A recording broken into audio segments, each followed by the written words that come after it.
Olá você, leitor, leitora do Portal do Holanda, eu sou Humberto Amorim e estou de volta para conversar com uma personalidade do mundo da justiça no estado do Amazonas. Eu estou falando da doutora Rebeca de Mendonça Lima, que nos honra, nos dá o prazer da sua presença aqui no estúdio de entrevistas da Hora do H, no Portal do Holanda.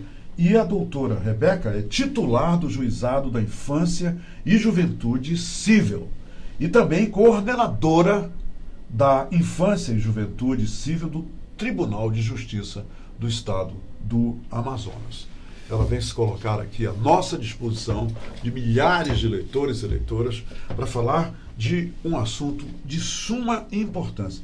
Até porque é o seguinte, minha gente, toda vez que a gente fala em qualquer ambiente, em qualquer fórum, sobre infância e juventude, esse assunto, além de ser importante, é delicado e é um assunto que vem atrelado a muitas tragédias e manifestações de monstros, verdadeiros monstros contra crianças, que agem sempre contra crianças e adolescentes. Então, vamos começar com a doutora Rebeca, que tem não só uma titularidade, mas também uma coordenação envolvendo o trabalho com infância e juventude. Doutora Rebeca, muito obrigado pela sua presença, obrigado por ter achado uma brechinha na sua agenda e correr para cá.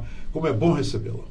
Eu que agradeço, Humberto, porque sempre que há esse convite, para eu participar, de qualquer forma de divulgação do nosso trabalho, não só na vara da infância, mas também na coordenadoria da infância, eu faço questão de vir. Então é um prazer para mim, porque eu tenho todo o interesse em falar sobre o assunto, em discutir temas que são bastante falados, que têm sido bastante falados ultimamente, e também esclarecer as pessoas sobre os temas da infância, relacionados à infância. Então eu que agradeço o convite. Doutora Rebeca, o que levou, o que motivou a efetivação deste evento que foi intitulado de Dia Nacional de Combate ao Abuso e Exploração de Crianças? É muito grave, a senhora considera grave, é muito acentuado os casos de absurdos contra crianças e adolescentes aqui no nosso estado? Infelizmente, a realidade aqui no nosso estado, ela está um pouco aquém do que nós gostaríamos que estivesse. Nos últimos 2 anos, houve um aumento de cerca de 20% dos casos das denúncias do crime de abuso sexual contra crianças e adolescentes. 20%, doutora? 20%. E são dados que foram fornecidos pela Secretaria de Justiça, dados colhidos também das 2 varas que tratam desses processos criminais, que são as varas de crime contra a dignidade sexual de criança e adolescente. Doutora, eu ouço sempre falar que a maioria dos casos acontece dentro das casas, envolvendo inclusive familiares, como tios, primos, avós e até o pai dessas crianças. Procede isso, doutora? Infelizmente procede. Os dados também, não só aqui de Manaus, mas do Brasil e até no mundo todo, eles dizem que cerca de 76% dos casos ocorrem dentro de casa, praticados ou pelo pai, ou pelo padrasto, ou pelo irmão mais velho, ou por um primo, um tio, um avô, uma pessoa que E na seja realidade, da a senhora lidando lá na coordenadoria e lá na sua delegacia, como eu deveria chamar? Do seu juizado. A senhora, esses números, esses fatos, a senhora constata que realmente envolve essas pessoas da família, doutor? Infelizmente, Humberto, nós temos muitos casos que não só os originários de abuso sexual, que são as medidas de proteção que nós recebemos, e no decorrer delas, quando não se trata de uma denúncia de abuso sexual, no decorrer de um atendimento de um processo, por exemplo, de maus tratos, ou um processo de guarda, a criança ou adolescente verbaliza um abuso dentro de casa. E quando eu falo dentro de casa, em cerca de 76% dos casos, há um dado ainda pior, que como a criança não fala, não verbaliza o que está acontecendo, esses casos acabam se repetindo. Então, cerca de 70% das crianças e adolescentes, elas são abusadas mais de uma vez. Por quê? Porque elas não falam, porque elas têm medo de denunciarem e serem punidas, porque podem achar que elas estão mentindo, ou então elas se sentem culpadas, não é? Por aquilo estar acontecendo. São crianças, elas não têm ainda toda essa capacidade de entendimento, então se sentem culpadas, ou então elas são ameaçadas, né? Quer dizer, o agressor pode dizer, se você falar, eu te mato, eu mato teu pai, mato tua mãe, exatamente. Ou eu mato a tua mãe, se for o pai. Isso acontece? Acontece, e aí ela fica com medo, né, de que aconteça essa ameaça. Essa ameaça, ela não é só psicológica, mas ela é também física.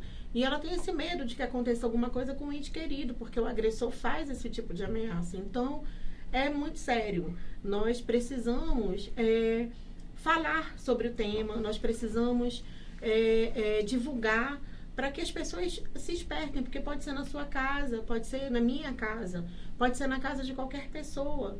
Então, é muito comum. E nós temos, inclusive, casos de adolescentes que chegaram a engravidar do próprio pai. Então, assim, só veio à tona, a mãe só descobriu diante da gravidez da filha. E as mães, doutora, na sua experiência, elas não desconfiam? A criança não dá sinais dentro de casa? No próprio comportamento, ao ficar mais recatada, ao falar menos, ao ficar triste. Será que as mães não notam isso? Quando a senhora questiona, o que as mães dizem? Na verdade, nós temos assim várias situações. A criança, ela pode ficar retraída, pode ficar calada, ela pode começar a demonstrar um comportamento que é diferente do comportamento que ela tinha antes. Mas tem mães que não observam seus filhos. E quando eu falo filhos, porque isso não acontece só com as meninas, mas acontece também com os meninos. Também, sim. Né, doutora?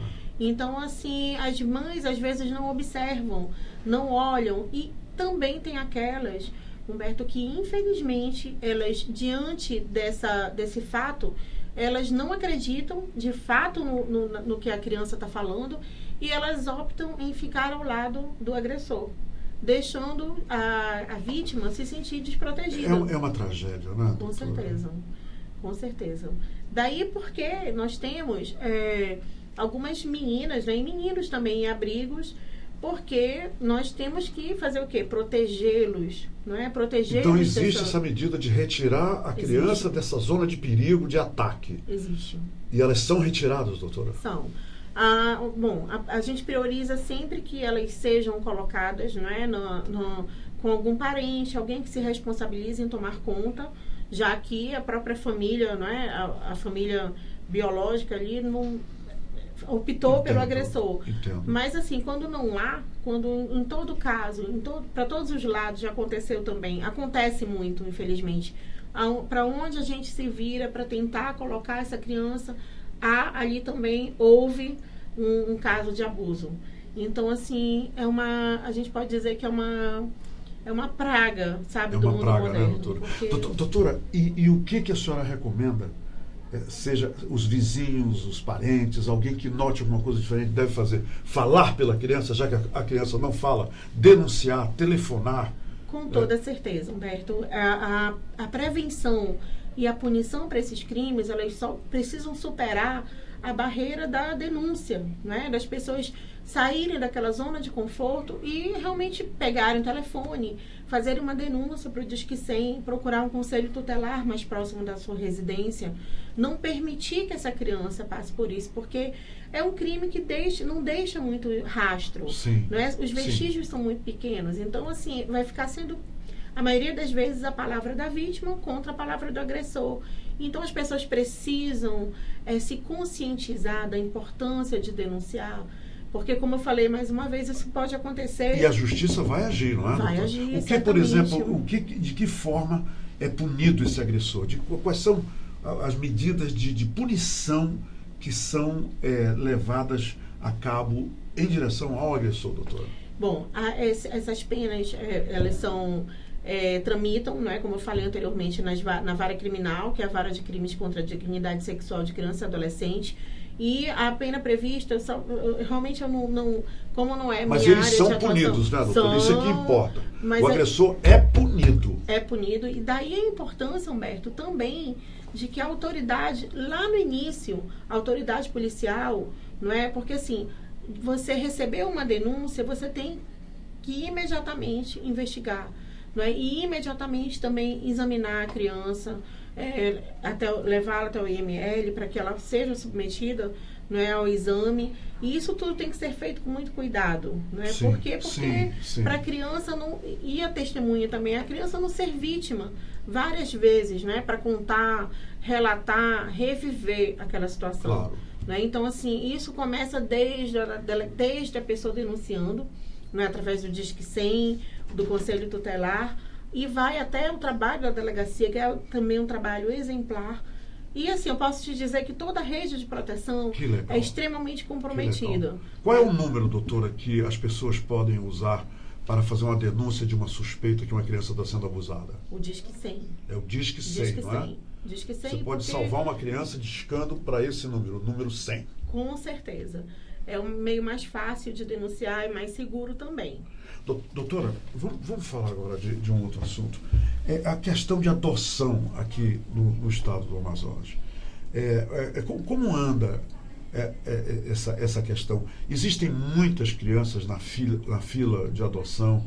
E quais são os maiores entraves hoje em dia no Amazonas para se adotar uma criança? Até porque, eu estou lhe perguntando isso porque eu vi uma reportagem recentemente de casais estrangeiros da Suíça e da França que vieram aqui e adotaram crianças e levaram essas crianças e pelo menos o que foi relatado, elas estão bem, estão felizes, estão sendo bem tratadas. E aqui em Manaus, a adoção por pais amazonenses, pais brasileiros, qual é a realidade, hein, doutora? Então, hoje aqui em Manaus, né, nós temos aptas a serem adotadas 38 crianças e adolescentes. Por quê? Desse número, 32 estão acima de 5 anos de idade.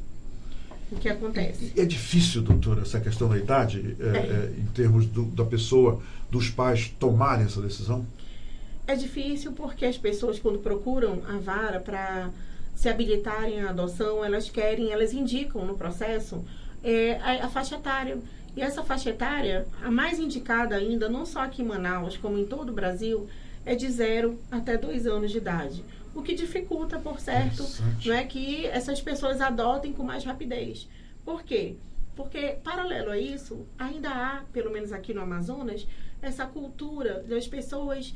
eu sou uma mãe, eu não quero ficar com meu filho, mas eu quero dar para a filha da vizinha. E ainda existe essa cultura das pessoas fazerem isso.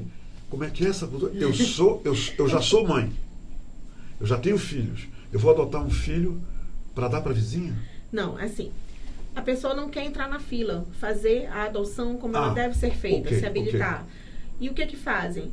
Acabam pegando uma criança, não é, que a mãe não quer ficar. A vizinha não quer ficar por algum motivo. Eu sempre dou esse exemplo da vizinha, porque assim, eu acho o exemplo mais fácil, claro, né, das pessoas entenderem. E aí ficam com a criança e elas não têm como, juridicamente, regularizar essa situação. Entendo. Não é? Então, fica sendo aquela adoção informal. Elas não podem registrar a criança, dar o nome à criança. Hoje em dia, a criança, o bebê sai da maternidade já com a declaração de nascido vivo, já ali consta quem é a mãe, já há cartório dentro da maternidade para que esse registro seja feito, mas muitas vezes isso não acontece. Então, mais para frente, a pessoa quer matricular a criança numa escola, levá-la ao médico, até mesmo viajar, e ela não tem como comprovar, porque simplesmente ela não é mãe nem pai dessa criança, ela simplesmente pegou a criança para criar. Entendi. E o que acontece? A fila, enquanto isso, fica ali parada com as pessoas que fizeram pelo caminho legal, né, que indicaram. Então, assim, muitas vezes quando acontece um abandono de um bebê e a imprensa noticia, nós rapidamente entramos em contato, que é para a gente acolher essa criança num abrigo, até que se verifique se realmente tem alguém da família que queira ficar. Mas enquanto isso não acontece, infelizmente, as crianças vão crescendo, né? Aquelas crianças maiores vão crescendo nos abrigos. Eu li uma vez que até mesmo a questão da cor da pele é que as crianças mais claras os casais têm mais preferências por crianças de pele mais clara. E isso é fato, doutora? É fato, indicam pele clara. E o que é, inclusive, interessante, porque na nossa região, não é, o tom de pele não é um tom de pele claro, não é? Predomina um tom de pele um pouco moreno, não é? Um moreno mais escuro. E aí fica difícil, né? Fica muito difícil. Mas as pessoas, assim, nós temos muitos casos, né, de sucesso, de pessoas que entraram na fila e indicaram uma faixa etária um pouquinho maior e o processo não demorou. Acima dos 5 anos e não demorou? Não demorou. Que bom. Doutora, me diga uma coisa, e essa questão hoje, que nós temos uma nova realidade em termos de adoção, que é a questão dos homoafetivos, né, os casais homoafetivos. A facilidade, ou existe uma facilidade para casais héteros, ou hoje em dia é tão fácil, obedecendo os trâmites, para um casal homoafetivo e um casal hétero de adotar uma criança? Não há nenhuma distinção. Nenhuma, né? Nenhuma. A lei diz apenas que tem que ter acima de 18 anos, independe do estado civil. Já existem casos no Amazonas? Já. Minha primeira sentença de adoção para um par homoafetivo, salvo engano, foi em 2012. Então, assim, nós já temos algum tempo esse histórico. E, assim, nós não fazemos nenhuma distinção, não é? Porque não tem que haver nenhuma distinção. Então, o que nos importa realmente é que aquela pessoa apresente condições de proporcionar uma família, não é, um ambiente saudável para a criança. Isso tudo é verificado pelo tribunal, pelo juizado, não é, doutora? As condições desses casais, o histórico deles, isso tudo é averiguado. Sim, as pessoas inclusive reclamam, não é, que o processo de adoção é burocrático e é demorado. Mas, na realidade, uma gravidez biológica, ela demora são 9 meses. 9 meses. Fora o tempo que o casal ficou ali planejando, ficou tentando. Então, assim, na adoção, ela é irrevogável. Se eu sentencio uma adoção de uma criança para você, por exemplo, você não pode devolver depois. Não é assim, ela é irrevogável. Não tem devolução, então, não, né, doutora? Não tem devolução. A criança não é um sujeito de direito, ela não é uma mercadoria, não é? Claro. E, assim, não havendo devolução, nós temos que ter esse cuidado. Nós fazemos um acompanhamento, os casais passam por acompanhamentos e orientações jurídicas, passam pelo acompanhamento da equipe multiprofissional da vara da infância, né, com assistente social, psicólogo, é feita diligências, nós fazemos a audiência, então é toda uma burocracia que tem que ser, não é? Porque o Estatuto da Criança e do Adolescente diz que tem que haver essa formalidade, porque a importância da adoção é que, mais ainda, o efeito é que ela é irrevogável. Não é? Então, e as pessoas reclamam da burocracia. Mas, assim, já aconteceu. Mas a senhora, como juíza, declara com toda a firmeza, isso é necessário e vai continuar sendo feito, não é, doutora? Com toda certeza. Porque já aconteceu, Humberto, de uma criança de 2 anos, 3 anos, ter ido para um estágio de convivência com um pretendente e não ter havido adaptação do pretendente para com a criança. E a criança foi devolvida.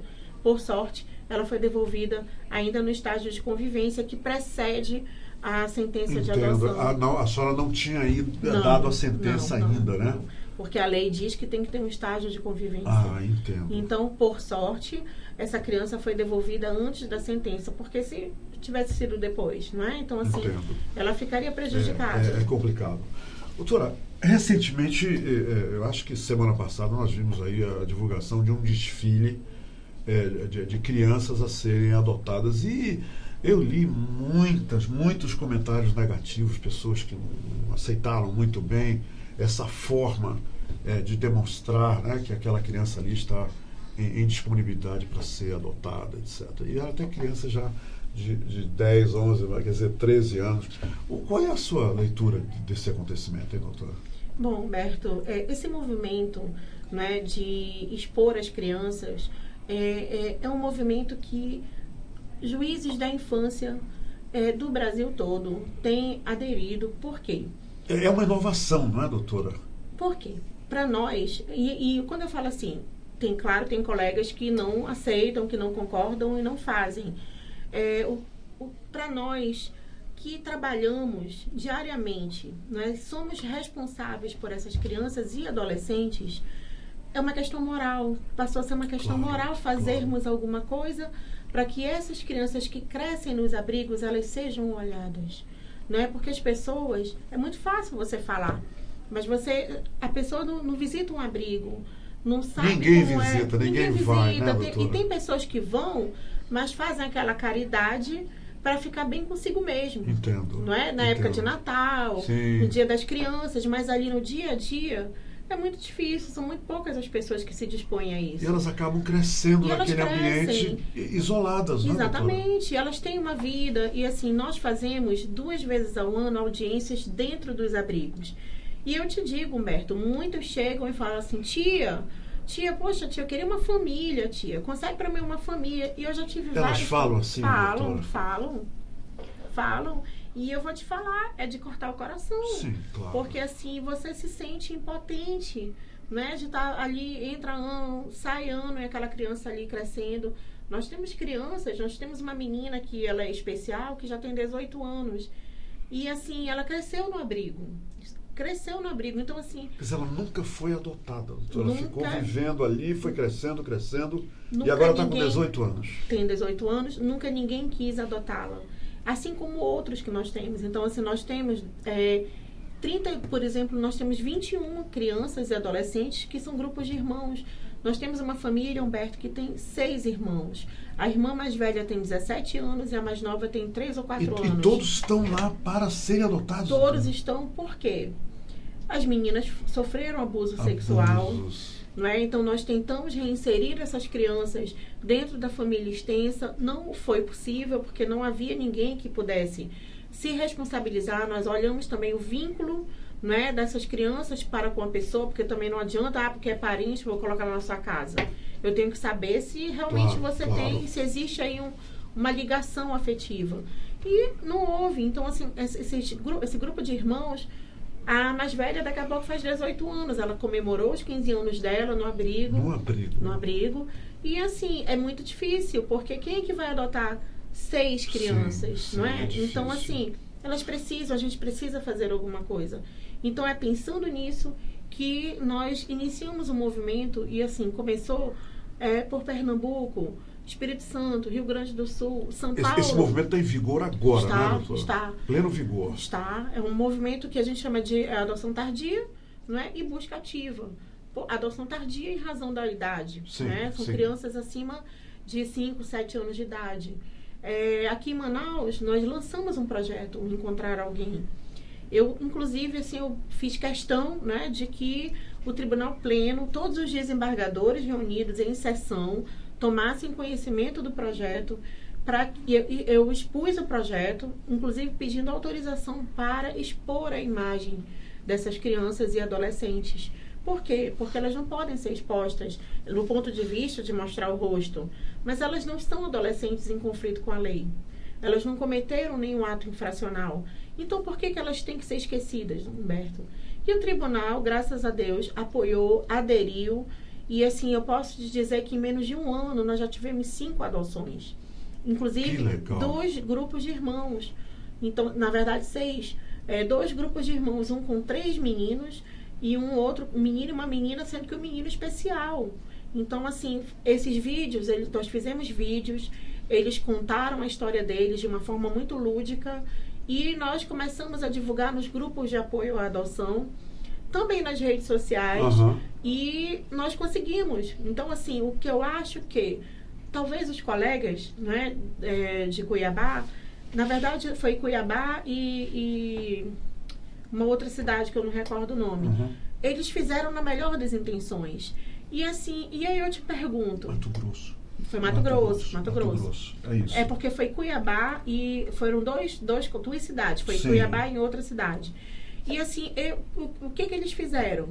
A intenção, eu tenho certeza que o evento era as crianças interagirem como nós fazemos aqui, festa de Natal. Foi a melhor possível, né, doutor? Isso não resta qualquer dúvida. Hoje mesmo eu vi que houve um desfile de moda de crianças com síndrome de Down. Qual é a diferença das crianças com síndrome de Down para as crianças dos abrigos? Sim. Qual é a diferença de um desfile que aconteceu no shopping como acontece, de boutiques, de lojas infantis, e os desfiles ser feitos por crianças e adolescentes só porque tem pai, tem uma família. Então, assim, eu acho que as pessoas têm que pensar um pouco além daquilo que está escrito, não é? Então, assim, a gente tem que avançar um pouquinho. Então, assim, eu penso que se nós tivermos sucesso em 1 ou 2 casos, já está valendo a pena. E outra coisa, Humberto, vale ressaltar, que é muito importante. Essas crianças e adolescentes só participam do projeto, só topam gravar vídeos ou outro evento dessa natureza, se elas quiserem. Nós fazemos, porque assim, o não elas já têm. Então, a gente trabalha psicologicamente o não que elas podem ter com a frustração, claro. Não é? De contar a sua história e ninguém se interessar. Claro. Nós fazemos isso, nós não somos irresponsáveis. Não é? Nós lidamos com essas crianças com vidas todos os dias. Então, nós sabemos as necessidades, os anseios, não é? Como eu te falei, eles pedem uma família. Doutora, uma família. O Ministério Público também, vale ressaltar, e a Defensoria Pública com atuação na infância, todos apoiam esse projeto. Então, assim, é preciso que as pessoas saiam da zona de conforto, do seu ar-condicionado, né, de ficarem falando, criticando. E volte um olhar para esse projeto e essas crianças, né? Doutora, onde é que essas crianças podem ser vistas e visitadas?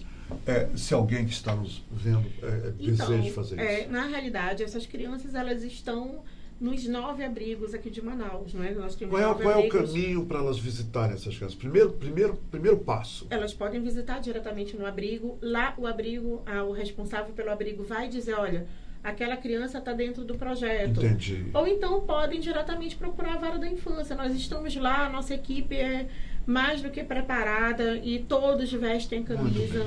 Né, o que é motivo de grande satisfação. Doutora Rebeca, deixa eu dizer uma coisa. A senhora não é a primeira pessoa com a qual eu trato esse assunto. Todos os dias, quando eu venho para cá, eu faço essa entrevista diariamente.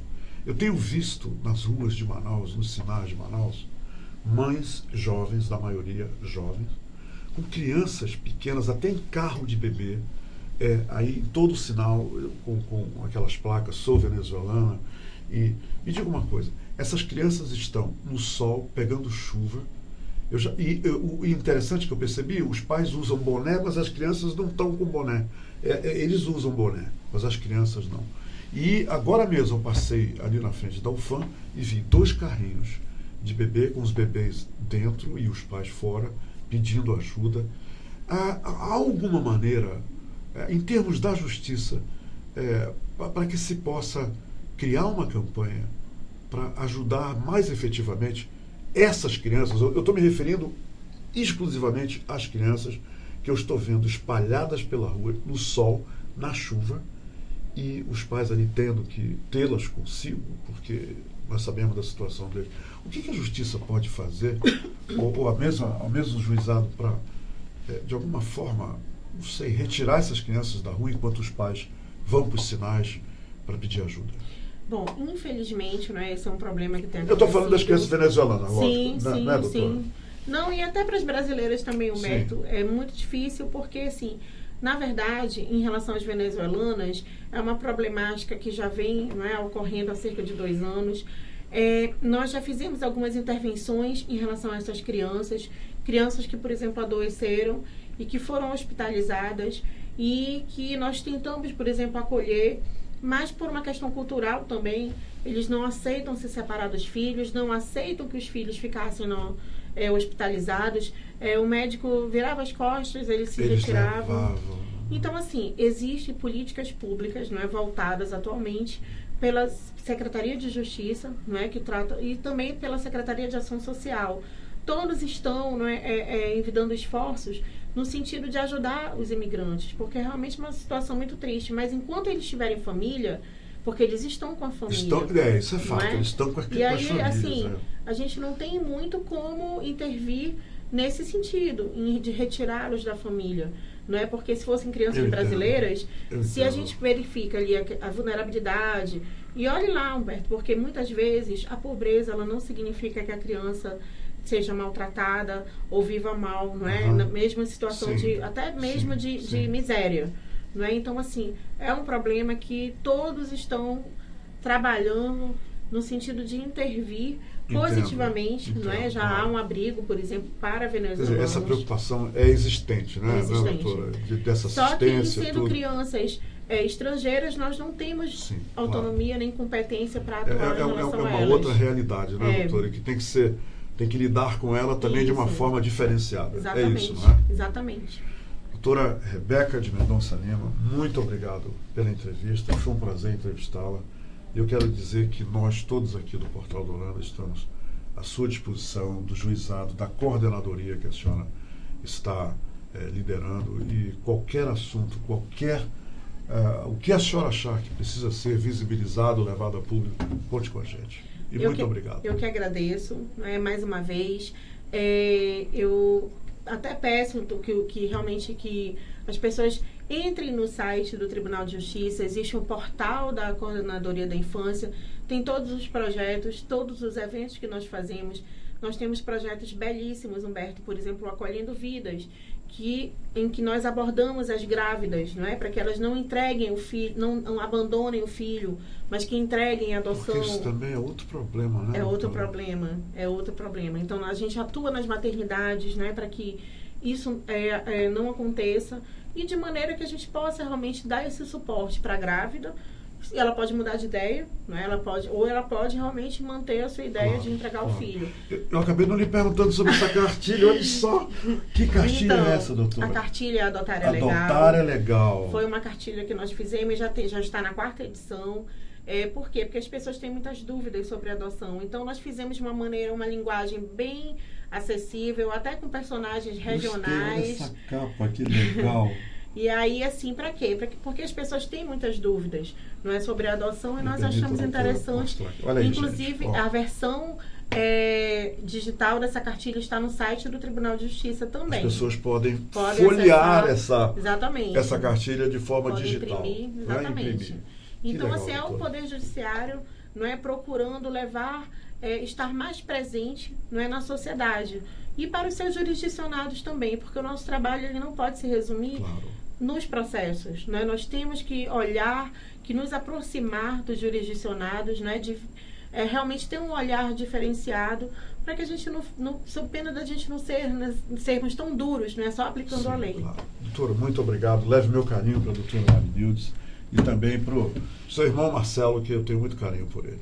Muito obrigada. Obrigado, muito obrigada. Obrigado pela entrevista. Minha gente, muito bem, por hoje é só. Amanhã eu estarei de volta para falar de uma outra ala, outra seção da Justiça. Eu vou receber aqui a doutora Catarina Torres, que é a delegada titular do DEOPS. Inclusive, ela já foi delegada titular para a Delegacia da Mulher. Se não me engano, a primeira. Ela vem aqui conversar com a gente sobre assuntos muito importantes, principalmente no que tange a questão de... Olha só, aqui em Manaus, problemas raciais, vejam só, preconceito racial e injúria. Ela vai falar pra gente sobre isso amanhã. Até amanhã e obrigado. Se quero te amar e te amar e te amar muitos anos, cuida bem de mim. Então misture tudo dentro de nós.